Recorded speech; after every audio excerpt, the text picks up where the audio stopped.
podcast Conversar recebe hoje o publicitário Enio Vergeiro.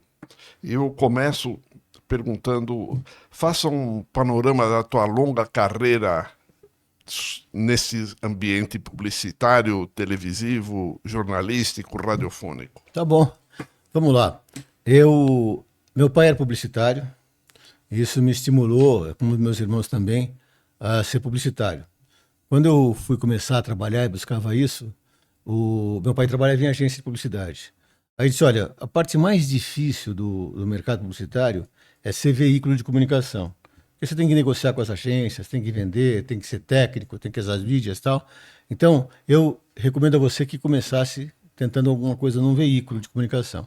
E foi o que eu fiz. Eu, com 19 anos, eu fui ser trainee da Editora Abril, num momento muito bom da Editora Abril. E aí eu já resolvi que eu queria ser veículo, que eu não queria trabalhar em agência. Aquilo que era para ser uma experiência acabou se tornando o que eu queria fazer e que faço até hoje. Eu penso sempre que o que eu fiz no meu primeiro dia de trabalho, que era negociar, vender espaço, trabalhar em veículo, eu faço até hoje. Não mudou nada, quer dizer, mudaram talvez o veículo e tudo mais. E aí eu comecei, o meu primeiro emprego como trainee, eu fiquei durante 20 anos na Abril, e quando eu saí eu era o diretor-geral de comercialização.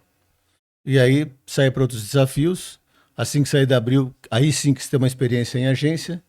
Fui num momento vibrante da DM9, trabalhei em DM9, mas aí eu vi que eu gostava mesmo de veículo, voltei para Abril, para uma outra editora, que era a Editora Azul da Abril, fiquei ali, quando fui convidado para fazer uma revista semanal de informação pela Editora Globo, que foi a revista Época. Aí lançamos a revista Época, fiquei lá, quando saí de lá fui para uma editora chamada Camelot, que era do grupo Patrimônio, que era um fundo de investimento, hoje o Banco Pátria, e eles estavam comprando uma série de ativos e compraram uma editora, compraram a Casa Cor, eu fui lá, trabalhei, depois até que ela fosse vendida, depois passou, e aí surgiu uma oportunidade de ir para o Jornal do Estado de São Paulo, fui para o Estadão, ser diretor comercial. Nesse mesmo momento eu era representante do Festival de Cannes de Publicidade aqui no Brasil, e aí eu sempre queria fazer um trabalho meu de relacionamento e não ficar no mundo corporativo. Mas eu não tinha chance, porque acontecia o seguinte, eu levava uma proposta para fazer uma coisa e acabava sendo contratado. Já não acontece mais, mas acontecia muito, era isso. Então, basicamente é isso. Então, eu acho que a coisa interessante, eu saí do Estadão, aí depois eu fui convidado para fazer um projeto de uma revista, que acabou sendo a revista Piauí, que hoje é uma revista muito interessante, porque ninguém entendia a dificuldade de explicar, essa revista era muito grande. Mas o objetivo do fundador, que é o João Moreira Salles, ele disse que queria fazer a melhor revista do Brasil em conteúdo. E eu tenho certeza que ele conseguiu fazer isso. E assim vamos indo, tocando até hoje a vida aí. Entendi. Nessa parte do teu trabalho, conta um pouco a tua atividade em associações, na Academia Sim. Brasileira de Marketing, na Associação Profissionais de Propaganda. Eu acho o seguinte, quando eu comecei a trabalhar em publicidade, era um momento absolutamente diferente do que é hoje. Mas é claro que esse processo tem uma evolução de veículos, hoje é o digital, isso não estava previsto lá. Mas o mercado publicitário, ele necessitava de uma profissionalização. Tá?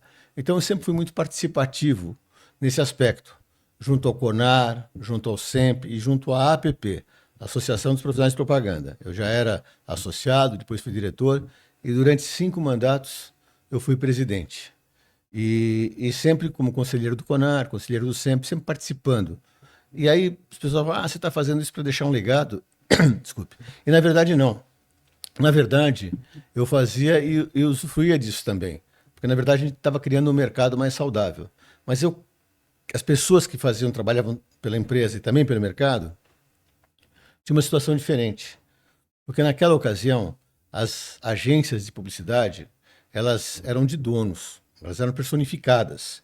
E essas pessoas, esses donos, esses empresários, esses empreendedores, eles tinham muito interesse em fazer um mercado, né, saudável, né?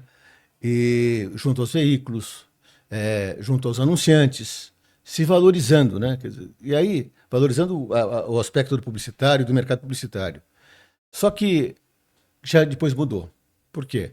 Porque essas agências foram vendidas para grupos multinacionais.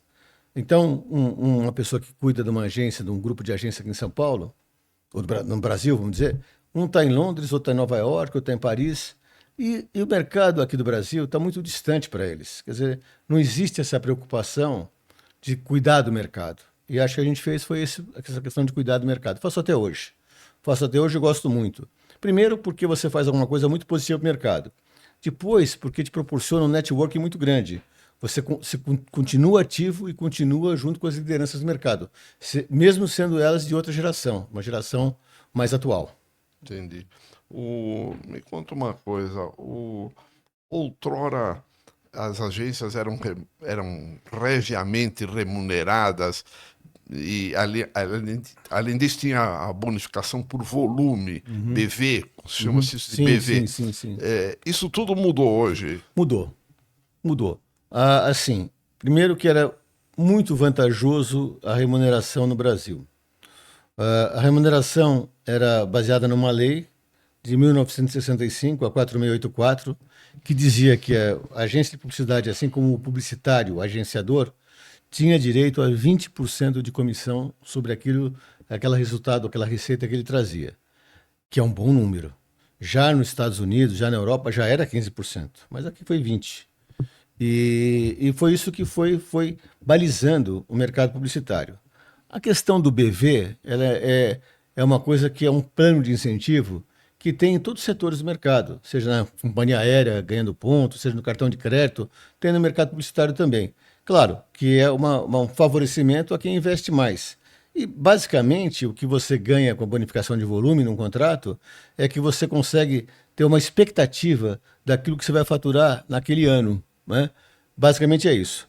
O que acabou acontecendo é que depois, quando houve no governo Fernando Henrique, houve uma mudança e aí para poder fazer um outro tipo de remuneração. Por isso surgiu sempre o Conselho Executivo de Normas Padrão, para poder balizar isso. E aí os valores ficaram de pagamento, de remuneração, percentuais, de acordo com o investimento dos anunciantes. Então, quem pagava mais seria o governo, 15%, porque era o maior anunciante do Brasil, e continua sendo. Individualmente, o governo do Brasil é o maior anunciante. Então, e as outras remunerações passaram a ser negociadas. E isso sempre supervisionadas pelo SEMP. Mas hoje você tem uma remuneração livre, o que não era. Quer dizer, mesmo os novos códigos de ética que a gente desenvolveu na Associação dos Profissionais de Comunicação e Marketing, você pode atualizar, mas você não pode alterar, porque é lei, né? É uma lei. É a lei que foi feita ela foi apresentada em 64 pelo Almino Afonso. Ele foi cassado na Revolução e a lei acabou sendo aprovada em 65. Ele já não estava mais no Brasil. Há uns 10 anos atrás, a gente tentou falar com ele, nem lembrava disso. A gente que lembrava. Hoje eu não sei, mas antigamente havia um frisson no mercado de empresas, grandes anunciantes, que faziam concorrências entre as agências e tomavam um tempo enorme das agências de preparar os desenhos e os projetos. Isso era remunerado, não? Pois é. Essa era uma das grandes dificuldades do mercado, em alguns casos continua sendo, não era remunerado. E o custo é elevadíssimo disso. Porque, primeiro, você tem hoje um pessoal trabalhando muito ajustado, você tem que ter um investimento muito grande para participar de uma concorrência e não é remunerado.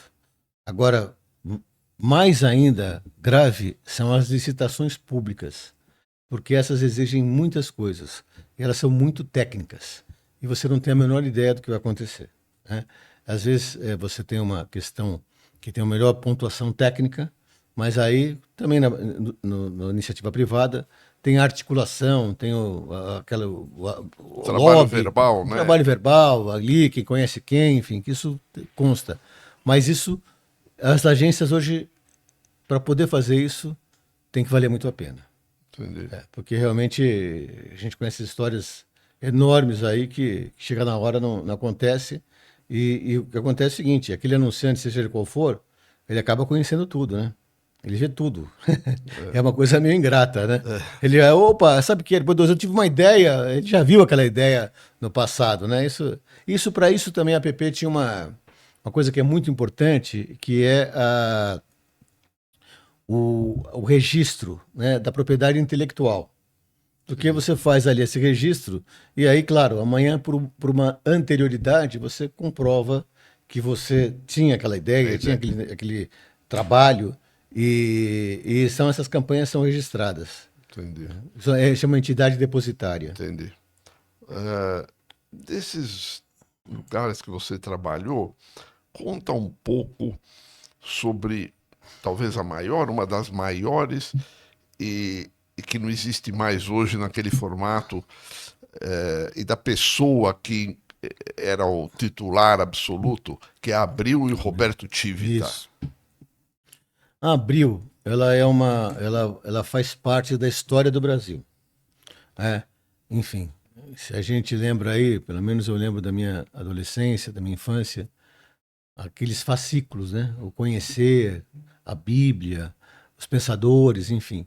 Isso eram a coisa que mais dava resultado para a editora Abril, na época Abril Cultural, de fazer isso, que foi uma ideia trazida pelo Paulo Popovic, do, da Itália, enfim, nos anos 70. E isso era uma coisa impressionante, porque o brasileiro assimilou isso muito rápido. E era uma maneira, com custo baixo e pago semanalmente lá na banca, às vezes mensalmente, para você ter conhecer era uma coisa fantástica, né? Enfim. E aí, então esse era Abril Cultural.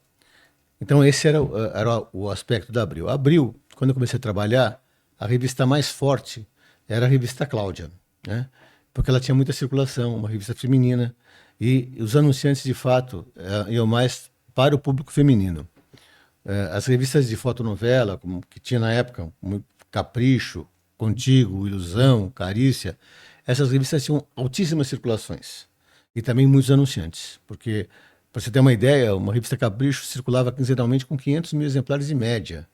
Hoje é um número absurdo. Quando a gente começou a trabalhar, a Veja foi lançada, que eu comecei a trabalhar lá, a Veja foi lançada em 68. Aí estou falando de 78, 79, 80, 10, 11 anos depois. E, e a gente trabalhava juntos, porque a Veja ainda não tinha uma receptividade do mercado grande, porque ninguém sabia a circulação, não entendia se ela vendia 100, 200, 300, e ela era muito pouco, o pessoal acreditava muito pouco como veículo de comunicação. E a Veja, ela demorou para ela amadurecer, e ela tem um aspecto que é o seguinte: quando se percebeu com a televisão que vinha chegando, com a força que a televisão vinha vindo, a notícia ia ter uma necessidade de ter mais rapidez. E aí, em cima, a revista semanal, para também concorrer com os jornais. Em 78, foi criado o prêmio Contribuição Profissional da TV Globo.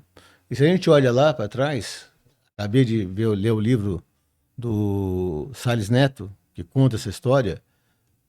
A mídia impressa era a grande mídia do Brasil, a televisão não.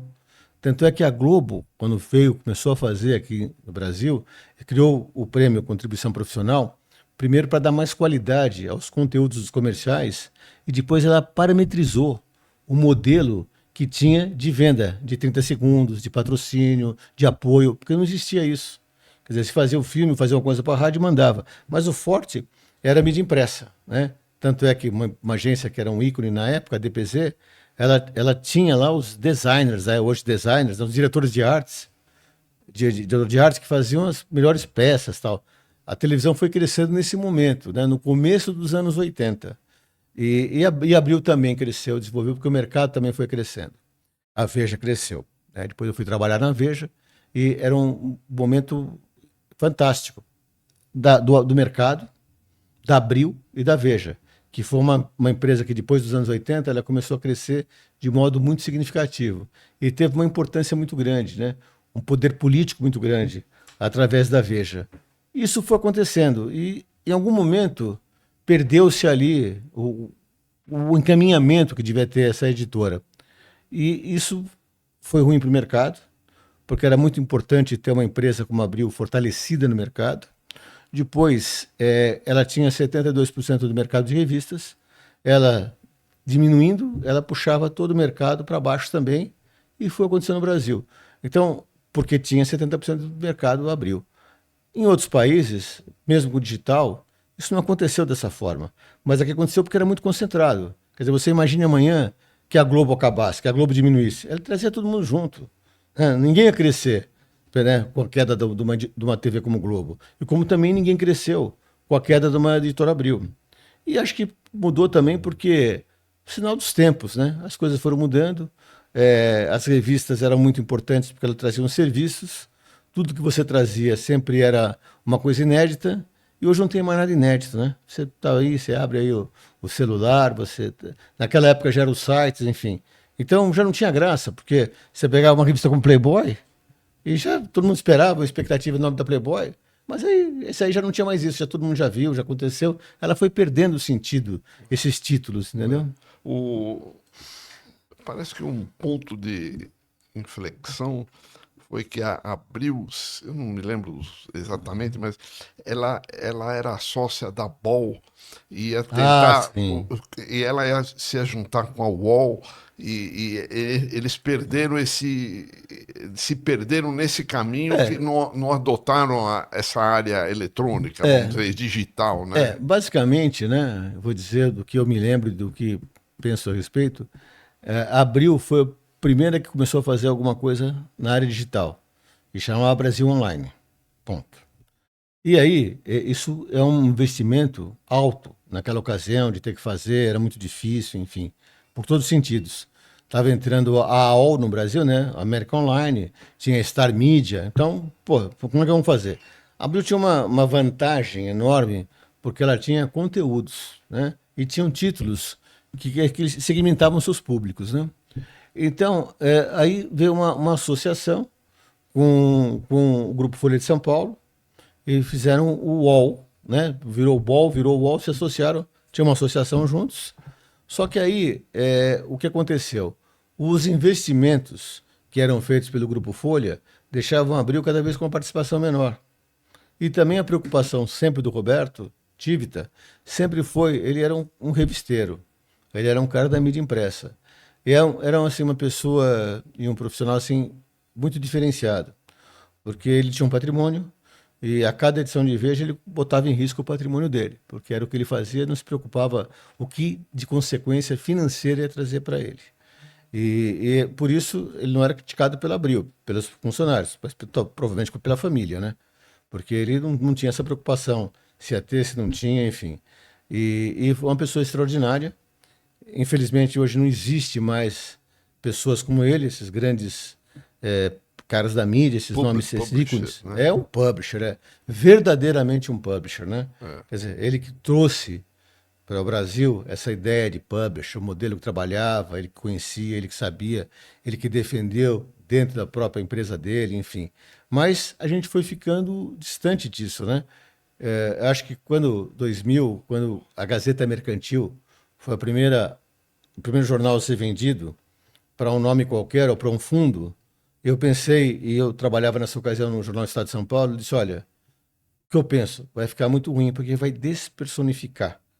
Porque eu acho que quando você tem uma Veja, um Estado, uma Folha, você tem a credibilidade e a confiabilidade.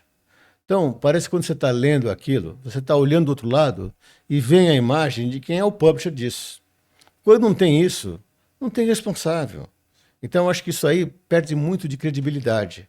E hoje no Brasil, a gente tem de fato a família Marinho, que está à frente lá do Grupo Globo, o Estadão, a família Mesquita, né? Lá na Folha, a família Frias, mas também distante do dia a dia, né? Não tem o papel do publisher que o Roberto Tivita tinha e que tem a família Marinho junto às organizações Globo.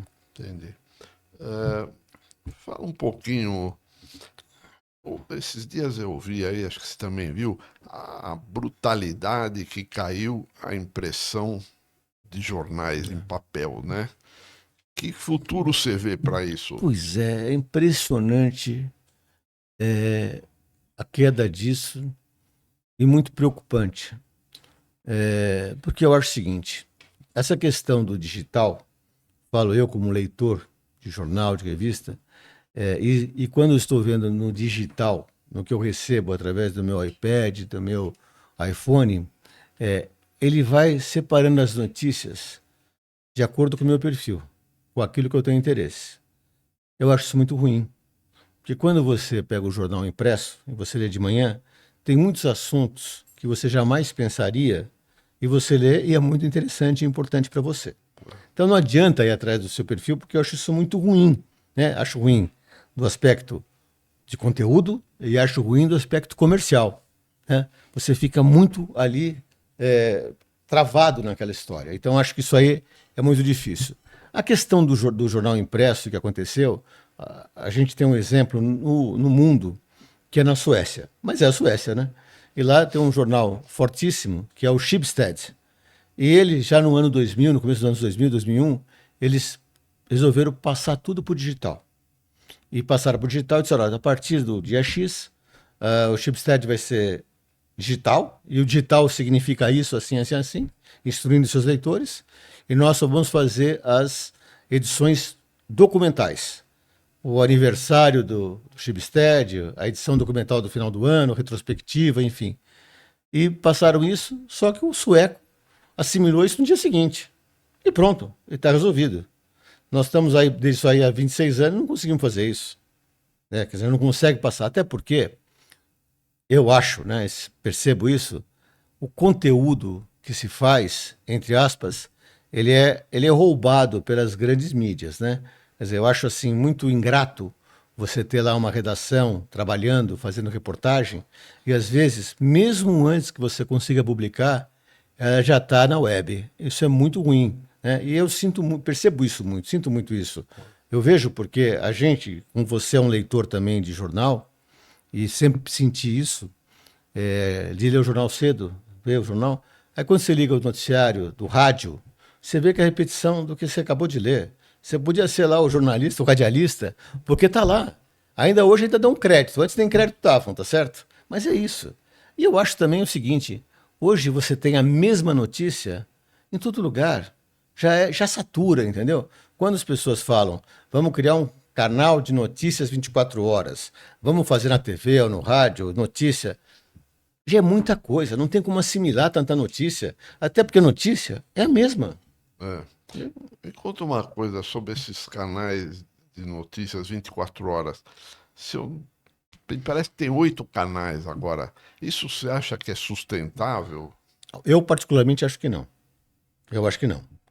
Porque o nosso mercado publicitário, né, que é a única forma de remunerar esses canais, de alguma forma, ele diminuiu muito. E depois ele é muito pulverizado, entendeu? Então, é assim, isso mudou totalmente. Quer dizer, na ocasião que eu trabalhei na Abril, muitos anos, tal, quando eu fui lançar a revista Época e também a revista Piauí, lá em 2006, ou seja, 20 anos atrás, você ia ao mercado e você dizia, olha, eu estou com um projeto, eu vou fazer uma revista, e você era apoiado pelo mercado, porque dizia, pô, a gente precisa realmente mais de uma revista semanal de informação, a gente precisa mais de um jornal, a gente precisa mais de uma emissora para fazer isso e tal. E o mercado publicitário apoiava isso, apoiava mesmo, quer dizer, como a gente falou, quando você não vende, você acaba pedindo. E quando você não tem ainda os números, você tem que pedir, né? E o cara confia em você, naquilo que você vai fazer, porque senão é impossível. Você não consegue fazer, não consegue realizar aquele projeto. E isso não acontece mais. Então, esses canais de notícia, eu fico vendo sempre, por curiosidade, que tipo de anunciante tem lá, né? Como é que faz, porque cada um que está no seu negócio, na sua emissora, no seu jornal, conta uma história maravilhosa, né? Então você vai ver para ver se confirma, às vezes eu não consigo ver isso, porque os custos são muito altos, e a receita hoje de venda de comerciais ela é cada vez mais baixa. Entendi. Me conta uma coisa sobre a TV aberta. Você acha que ela está diminuindo também? Com a... A TV aberta ela tem diminuído, mas no Brasil a gente tem uma situação completamente diferente do mundo todo. Nenhum exemplo da Europa, dos Estados Unidos, tem comparação com o que é o Brasil, porque a TV Globo é a TV aberta do Brasil. né? Ela te dá gratuitamente muita qualidade. Ela tem assim um padrão Globo lá que você tem o que e agora com a Globoplay você tem o que você quer lá, né? Enfim, as outras emissoras elas sofrem muito. Ela tem conteúdo e eu sei, porque como eu falei para você, trabalhei na Bandeirantes, é muito difícil você vender porque assim, isso na parte comercial. A Globo, ela tem um custo absoluto muito alto, mas o relativo muito baixo, no custo por mil. Então, se a Globo, que não dá desconto numa negociação, der 5% de desconto, para a pessoa numa outra emissora, Record, SBT ou Bandeirantes, pagar aquele mesmo valor que ela está pagando lá, ela tem que dar um desconto enorme. A partir de 60%, para ter o mesmo valor que está fazendo a Globo. Então você vê, e eu, na minha época que eu trabalhava na Veja, às vezes pessoas chegavam na sexta-feira, era sempre assim a expectativa de ver quanto a Veja faturou. Como era o Estadão. Sexta-feira, como é que está classificado? Como é que está no domingo? E na Veja eu dizia o seguinte: não, eu não vendo nada, aqui eu coordeno uma demanda, porque tinha uma demanda muito grande e era uma coisa muito concentrada na Globo e na Veja. Então, por exemplo, anunciantes como Unibanco, eles não abriam uma campanha enorme, eles só concentravam aquilo nos líderes, porque eles não tinham, naquela ocasião, a verba de investimento em publicidade que tinha um Bradesco, né? Que tinha um Itaú. Então, era muito concentrado. Hoje já não é mais assim, porque hoje é tudo pulverizado, né? Enfim, então a TV aberta, ela tem ela vem perdendo também audiência. Na questão da TV por assinatura, essa está perdendo muito por causa do streaming e por causa do custo, né? Ela foi perdendo em termos de assinantes, porque o projeto, quando foi lá no começo, você assinar uma coisa que eles começaram a fazer, é uma coisa que você tinha de graça, e o problema no Brasil é que você tinha de graça uma coisa de muita qualidade, que é a TV Globo, né? E assim, e chegou um momento que não só a TV Globo, como a Record, a própria Bandeirantes e o SBT, imagina o SBT então fortíssimo, isso puxou o mercado publicitário para cima para que tivesse comerciais de melhor conteúdo, né? E também o próprio conteúdo da TV. Porque, às vezes, o próprio publicitário lá, o Washington Oliveto, ele dizia que, às vezes, o pior era o conteúdo, que o bom, mais interessante era o intervalo comercial, que atraía muito mais gente, as pessoas gostavam muito mais e tinham a expectativa de ver um lançamento de uma campanha de verão, porque isso é uma coisa específica do Brasil. Isso por conta do Festival de Cannes. Aqui, o comercial no Brasil, né, a propaganda, ela é assunto de bar, ela é assunto de amigo, todo mundo fala. Que não acontece em lugar nenhum do mundo isso, né? Mas como a nossa propaganda é de muita qualidade e a gente tem uma concentração que realmente as pessoas assistem aquele comercial, então isso repercute, né? As pessoas vão sabendo. Entendi. Você acha que, num certo momento, por exemplo, o governo federal, em vez de dar concessão para a editora Abril de um canal de televisão ou para o Jornal do Brasil, eles optaram por dar para o Grupo Silvio Santos? Você acha que teria sido bom, por exemplo, para a Abril e para o Jornal do Brasil terem um canal de televisão? Teria sido bom. Teria sido bom e aquele momento realmente foi tirado isso que deveria ser da Abril e do JB, por questões muito pontuais, né? E acho que quem estava lá no governo quis mostrar quem manda de fato eram eles. E a Abril já estava preparada para isso, para fazer isso, assim como o JB.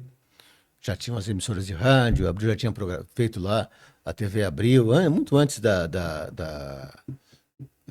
TV de Abril, da assinatura, como é que chamava? Abril? Não lembro agora. Mas já estava preparada. Eu me lembro na ocasião, tinham até já alugado um prédio, já que era para fazer isso, já estava contando. Lá no Sumaré, né? Não, a do Sumaré foi depois. A do Sumaré foi a MTV. MTV. Eles tinham, o grupo tinha alugado um prédio na Rocha Azevedo, na Ministro Rocha Azevedo, entre a Jaú e a Alameda Santos, que depois já tinham alugado, acabaram passando uma outra empresa lá da Abril, que era o Círculo do Livro. Mas já tinha o projeto da TV Abril, já tinha uma locação na TV Gazeta, onde se faziam os programas, estava tudo isso pronto para isso.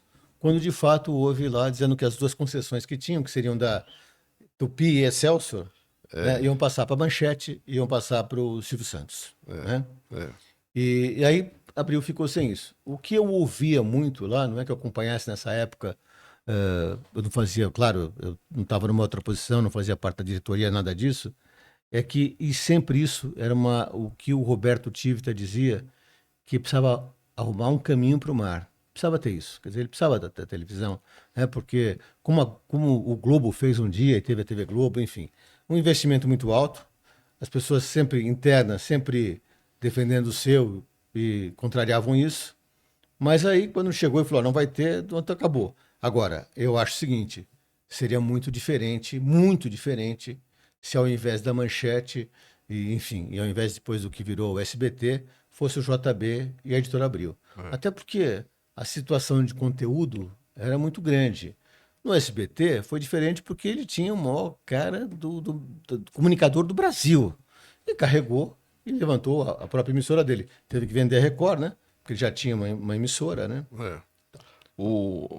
Você, nesse período na Abril, você conviveu com o Richard Civita? Muito pouco. Porque ele era do Círculo do Livro? Não, muito pouco. É assim, eu o conheci quando comecei a trabalhar, vi em poucas oportunidades, mas ele era o responsável pela área comercial quando eu comecei a trabalhar. Então, como eu comecei a trabalhar como trainee, ele ia fazer lá as apresentações, falar, um cara muito esclarecido, muito bacana, mas eles tiveram uma ruptura, né? Ele e o irmão, com a presença do pai, que resolveu dividir isso, e aí o Richard ficou com a gráfica, ficou com a distribuidora, que era Abril Transportes na época, e ficou com a Abril Cultural, com a marca Abril Cultural. O Círculo do Livro também, mas não era uma operação grande. E Abril tinha um negócio, uma unidade de negócio totalmente diferente, que ficou com o Richard, que chamava CEFRE, Centrais de Estocagens Frigorificadas, que naquela época era uma grande novidade. Que na verdade era um grande, como hoje é um data center, só que ela guardava ali de modo refrigerado, né, galpões refrigerados, para guardar produtos perecíveis. Também tinha isso. Ele ficou lá, se separaram. Depois o Roberto acabou comprando a parte do Richard na gráfica, enfim, e Abril ficou diferente. Mas ele teve uma importância muito grande, né, na Abril. Ele foi o responsável por aquele prédio da Marginal, pelos prédios da Rua do Curtume, enfim. Eles eram complementares, mas em algum momento se desentenderam. Isso foi em 82, então eu vivi muito pouco isso, mas convivi dessa forma que eu te falei no início da minha carreira. Nós não falamos ainda do rádio. Uhum. O rádio não perdeu tanta audiência. Você acha que perdeu? Não, acho que assim, o rádio ele é muito complementar ao que é a web. Eu acho que a credibilidade, a confiabilidade e a velocidade do rádio, ela está aí valendo.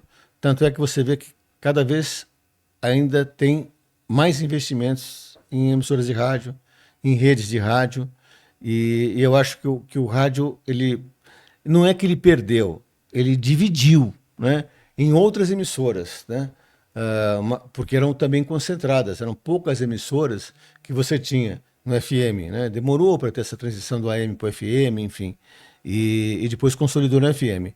Eu acho que o grande problema é porque, como qualquer veículo, a dificuldade é a venda do espaço que paga aquela conta. Só que assim, é uma coisa que eu te falo que assim, como eu vivi sempre nessa história, que é imprevisível, né? Você tem ali, de repente acontece alguma coisa e o mercado cai e você perde muito daquele orçamento que você tinha, daquela meta que você tinha. Então acabou que foi deixando aí as pessoas, aí, os donos, os proprietários da rádio, a fazer as locações das emissoras. O que, na minha opinião, é muito ruim, porque hoje você tem só igreja lá na FM. Eu acho que isso desvaloriza, né? Mas não é só o rádio, né? A TV também é isso, né? É só muita coisa, aí você vê. E os caras têm ali na TV, tanto na rádio, um resultado, em termos do que eles fazem lá de receita, de dinheiro, enorme. Tanto é que pagou. Hoje o R. Soares, ele é o cara que mais presente está na TV brasileira, aberta, entendeu? Então acho que isso é um problema. Agora, a rádio feita, eu só acho que cada vez mais difícil é caber uma rádio de notícia, porque eu também penso que a notícia é toda igual. Agora eu vi, hoje mesmo eu estava vendo as emissoras de rádio, o ranking, Alfa FM é a primeira emissora e é de música, de qualidade, né? Então não é uma rádio de notícia. A rádio tem essa característica. Ela tem modelos muito diferentes de conteúdo. Entendi. Fala alguma coisa sobre esse universo das pesquisas, sejam eleitorais, mas também hoje mesmo eu li que o Grupo Silvio Santos está aborrecido com o Ibope. Isso aí acho que quem não apresenta bons números em relação a isso, e essa é a Bíblia do mercado, né? É o manual do mercado, pode ficar aborrecido.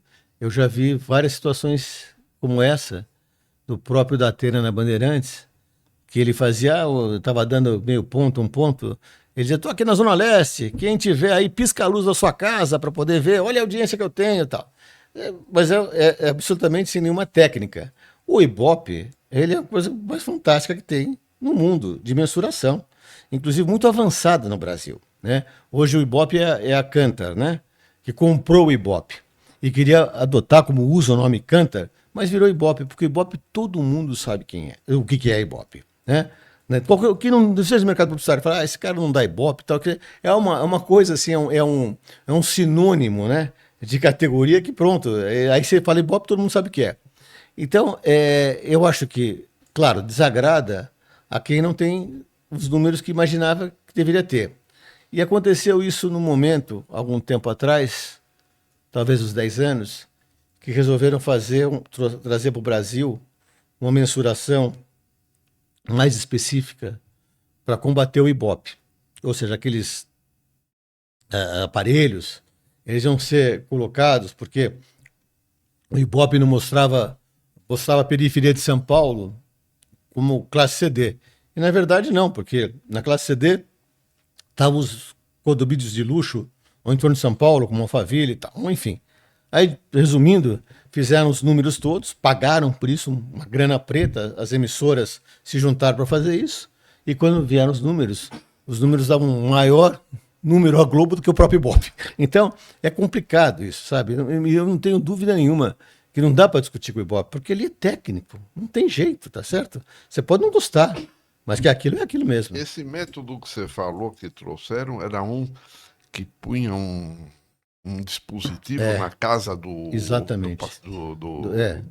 Fazia uma amostragem de telespectadores, eles foram colocando nos pontos que tinham Ibope e também em pontos que não tinham Ibope. O SBT tentou fazer seu próprio instituto de pesquisa. Mas não dá. Mas aí, sabe, assim, é que nem hoje as Big Techs. Ninguém audita as Big Techs. Eles que falam quanto eles fazem e são aceitos dessa forma, né? Agora, se você vai fazer uma licitação pública, uma campanha pública, necessariamente você tem que ter uma auditoria externa, tá certo? E essa auditoria externa é fundamental. Agora, você ter a sua própria auditoria também deixa uma dúvida aí, né, em questão de credibilidade. Entendi. Me conta uma coisa, você tem algum comentário sobre essa coisa que apareceu aí, que de forma extraordinária, que é a Cazé? Pois é, Cazé é um fenômeno. Mas é assim, começou na pandemia, né? Vamos dizer o que eu sei, né? Com o tal do Cazé, trazendo uma novidade, que era fazer os comentários e fazer cortes no que ele via na TV, de modo muito bem-humorado, de modo bacana, né? Bacana que eu falo de conhecimento, de fazer. E ele começou a ter uma audiência muito grande. Até se tornar Cazé TV, o que ele fazia era uma coisa no YouTube. A Cazé TV é a Live Mode, que é uma empresa que há muitos anos ela já tem os direitos dos esportivos no Brasil. Há muito tempo. Quer dizer, não é quando fala, apareceu Cazé TV, não. Eles estão aqui há 20 e tantos anos trouxeram vários campeonatos, fizeram muitos campeonatos europeus, campeonatos americanos e outras coisas esportivas, e fizeram muitos acordos de parceria com as emissoras de TV abertas e por assinatura. Então já vinham fazendo aquilo. Quando veio esse fenômeno, acho que os caras juntaram aquilo, usaram o nome Cazé TV, né, para poder fazer isso, e foi muito rápido isso. E agora, por exemplo, que está começando a Copa do Mundo, é a única transmissora, vamos dizer assim, né, que não é emissora, que vai transmitir todos os jogos da Copa do Mundo. Todos, só a Cazé TV. A Cazé TV, porque foi noticiado, o Cazé vendeu a parte dele, já que ele tinha com participação para Live Mode, e ele hoje trabalha lá, enfim, faz assim, mantém a Cazé TV nesse sentido, no aspecto de, principalmente de futebol e dos esportes. Mas eles têm diversos outros esportes, tem ali um portfólio muito grande que não é a Cazé TV, né? Está embaixo do nome Cazé TV, mas é Live Mode. E o pessoal é muito competente. E é assim, eu vejo que a coisa acontece muito rápido, porque o ano passado, que foi agora, né? Uma pessoa falou, como você me perguntou, o que é essa Cazé TV? Aí uma pessoa que estava lá na conversa nossa, disse, não, aquele cara que trabalhava na MTV, Cazé Peçanha, eu procurei no Google, tá? Não tem nada a ver com isso. Não tem nada a ver. Né? Não, mas é assim, eu vi no Google. Não existe um Cazé na vida. Porque era um cara fora disso. E ele estava vendo lá, acompanhando um torneio de golfe, um torneio de tênis, uma coisa muito específica para ele. E ele disse, não, mas eu vejo na Cazé TV. Mas olha que coisa fenomenal, esse cara que era da MTV. Não tem nada a ver com MTV, não tem nada a ver com Cazé Peçanha. É uma coincidência de nome. Mas eu estou te falando do ano passado. Eu acho que hoje todo mundo sabe o que é Cazé TV. Todo mundo. Né? Porque, por exemplo, eu fui a algumas reuniões em Brasília, eles dizem assim, escuta, me fala uma coisa, a Cazé TV é uma emissora, é um streaming, é o que é? Pouca gente sabia. Hoje, todo mundo sabe. Todo mundo, até porque eu acho que eles fazem uma boa comunicação, eles têm um conteúdo excelente, e você não pode deixar de ver, né? Porque, claro, se você vai buscar um bom conteúdo, você vai buscar lá. Os comentaristas de televisão agora tem uma coisa que é um pouco difícil explicar para leigo, como eu também, né? É que um dos canais de televisão, ele é um pouco mais lento que o outro. Ah, sim. Você sabe o que é isso? Sei. Aí é o seguinte, é a questão do satélite. Existem agora algumas emissoras que já fizeram através do streaming, que é o chamado streaming de ultra baixa latência. Isso é o que tira o delay que acontece hoje, no que está na TV aberta, no tipo de transmissão, e o que está na TV fechada, por exemplo. Então você está assistindo lá num canal fechado, está vendo aí o que vai acontecer e já tem alguém gritando gol lá, porque existem alguns segundos, né, de delay. Aí você vê o próprio, quando você vê o SP2 ali, você vê o Burnier falar, agora vai falar o Jean Vitor. Demora, parece um século, mas são segundos. Mas isso é um atraso na transmissão do satélite. Muita coisa tem sido mudada para o streaming via internet. Porque o streaming, além de ser mais rápido, ele é muito mais barato, né? Então, esse é o chamado streaming de ultra baixa latência. É isso que acontece. É uma questão absolutamente técnica. Que a gente não precisa saber, entendeu? Porque é tão técnico que não adianta. Não adianta você ter um carro e dizer, pô, o que acontece nesse motor? Você não vai saber, você quer andar no carro, né? Você conviveu com o Boni, com o Walter Clark? Não. Eles são de uma outra geração. A gente sempre ouviu, sempre entendeu. O Walter Clark não, porque quando eu comecei a trabalhar, ele já estava saindo do mercado, vamos dizer assim. O que eu tenho é que eu li o livro dele, que é um livro maravilhoso, que foi feito pelo Gabriel Prioli, uma biografia, há muitos anos atrás, que foi quando aqui o Morita fez a biografia dele, o Walter Clark resolveu fazer a dele também. Hoje todo mundo faz, naquela época ele fez. E ele conta uma história maravilhosa, porque ele realmente foi um cara genial, ele mudou o modelo de propaganda no Brasil, ele criou a rede, ele parametrizou tudo. E o Boni, que é um gênio, porque até hoje é realmente o cara que mais entende televisão no Brasil, e criou o padrão Globo de qualidade. E ele conhece, eu acompanho ele no Instagram, que ele tem 90 anos, e é impressionante a lucidez dele e as coisas que ele conta lá. E ainda, né, muito criativo, fazendo, né? Então eu não convivi, mas Ainda tem uma ele retransmite a Globo de São ele José dos tem a Campos, né? família, né? Ele tem uma concessão, né? Uma afiliada da Globo, que é a TV Vanguarda, É, que também dizem que é que tem melhor qualidade de conteúdo, e eu acredito, né? De programação local, né? é. Você conta um pouco. Me lembro que achava nos aeroportos a revista 29. Sim, sim, sim. Você, o que que era lá? Não, eu fiz um trabalho com o Pedro Barbastéfano, que era o dono. Na verdade, ele tinha vamos dizer, o interno lá, o urbano lá, o urbano não, não mobiliário urbano, mobiliário de LEDs, de painéis dentro do aeroporto. Porto. E ele também era um revisteiro, porque já tinha trabalhado comigo na Abril. E o que eu fui fazer com ele lá era fazer uma consultoria lá para a gente poder fazer a revista e ver. E era um projeto ótimo, né? Excelente. Mas você vê, quando acaba o interesse, né? é, Pode ser até de graça de você entregar. Você vê, assim, as revistas, elas tinham a revista Caras, por exemplo, não tinha uma recepção que você fosse um dentista, um médico, um laboratório, que tinham 5, 6 revistas da mesma semana, iguais, né, da Caras, porque todo mundo pegava. Hoje você vai esperar em algum lugar, uma consulta, um laboratório, tá todo mundo no celular.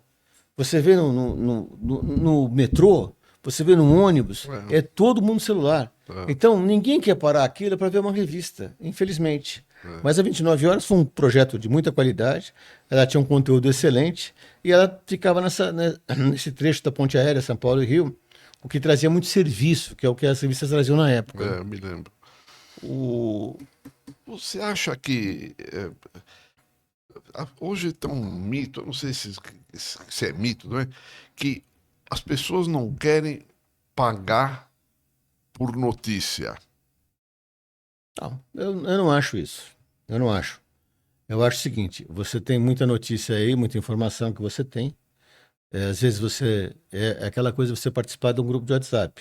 Às vezes você passa para frente para outros grupos fake news sem que você saiba que aquilo é uma fake news.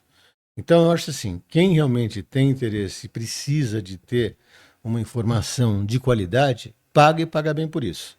Eu tenho um bom exemplo disso, que é a Agência Estado, que hoje chama-se Broadcast, e faz questão de economia e negócios, e vende assinaturas para um público que paga muito bem por isso, mas ela tem notícias ao tempo real, em segundos, né? Através de um aplicativo, através do site, enfim.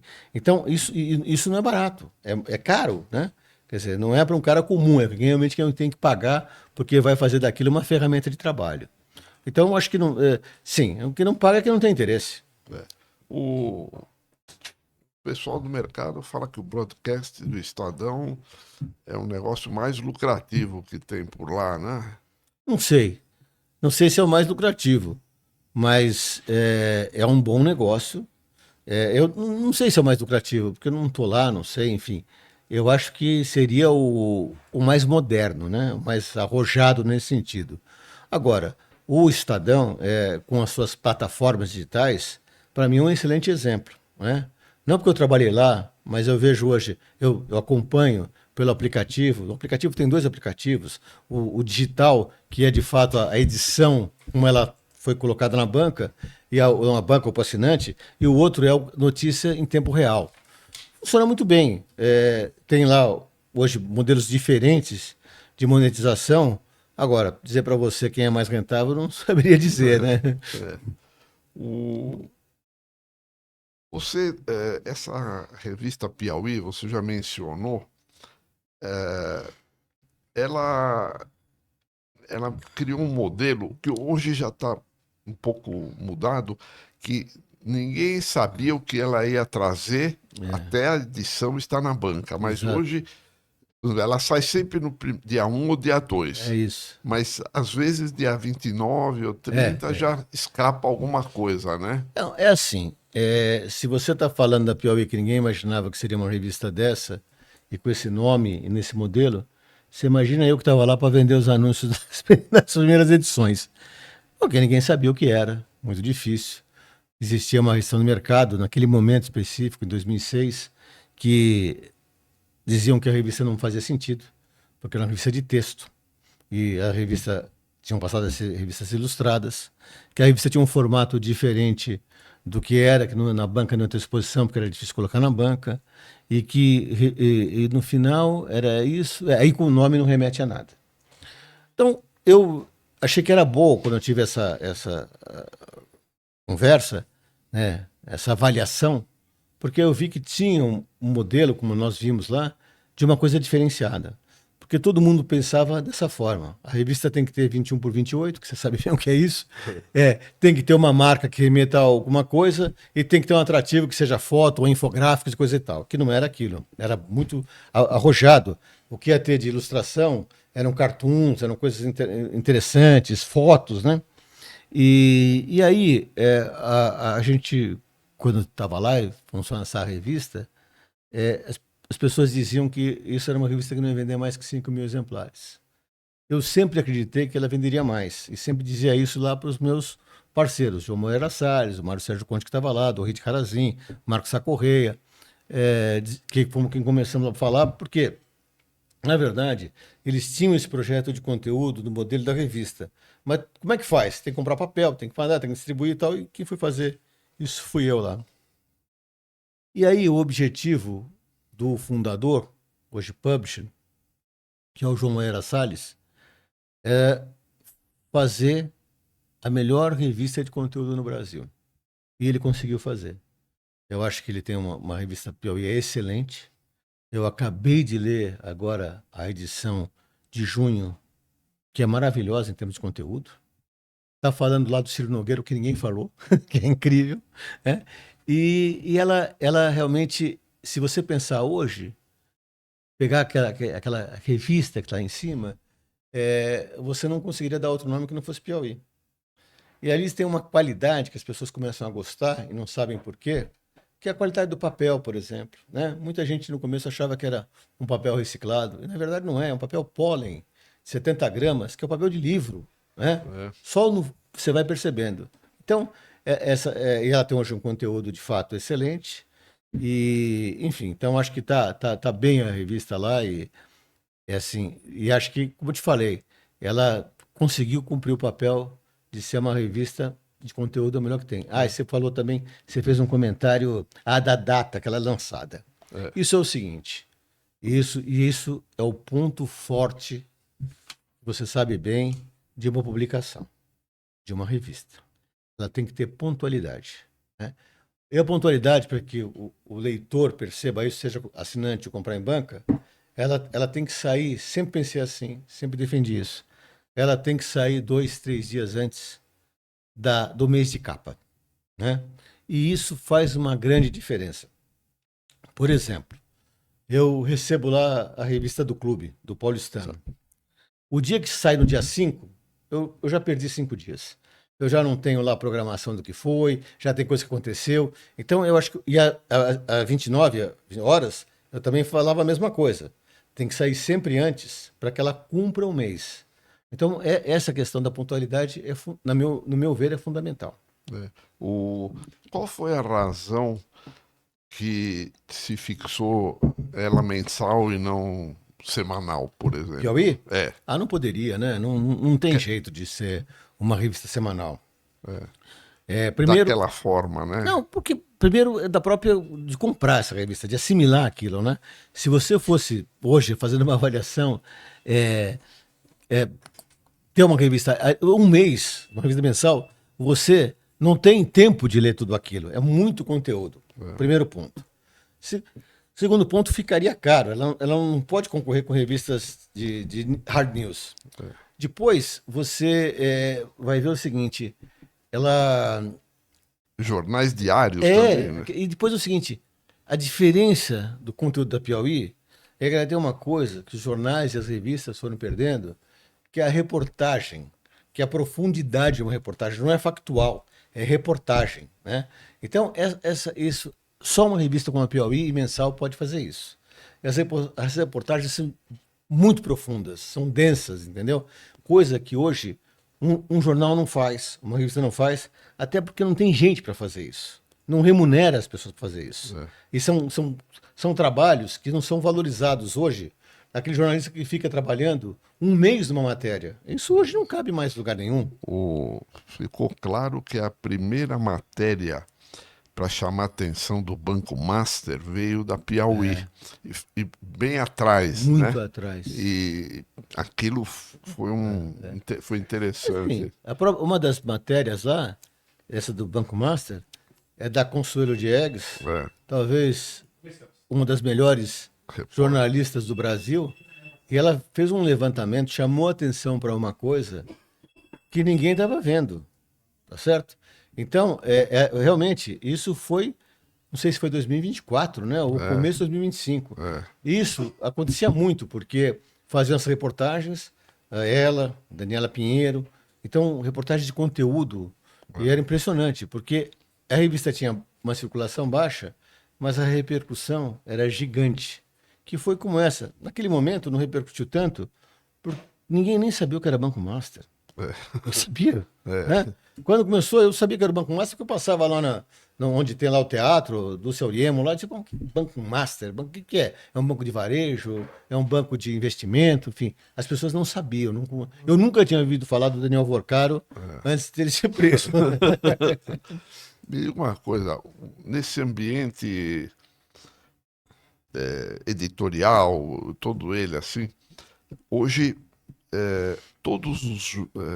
muita gente escreve sozinho e se é processado não tem o guarda-chuva da Folha ou do Estadão ou do Globo, né?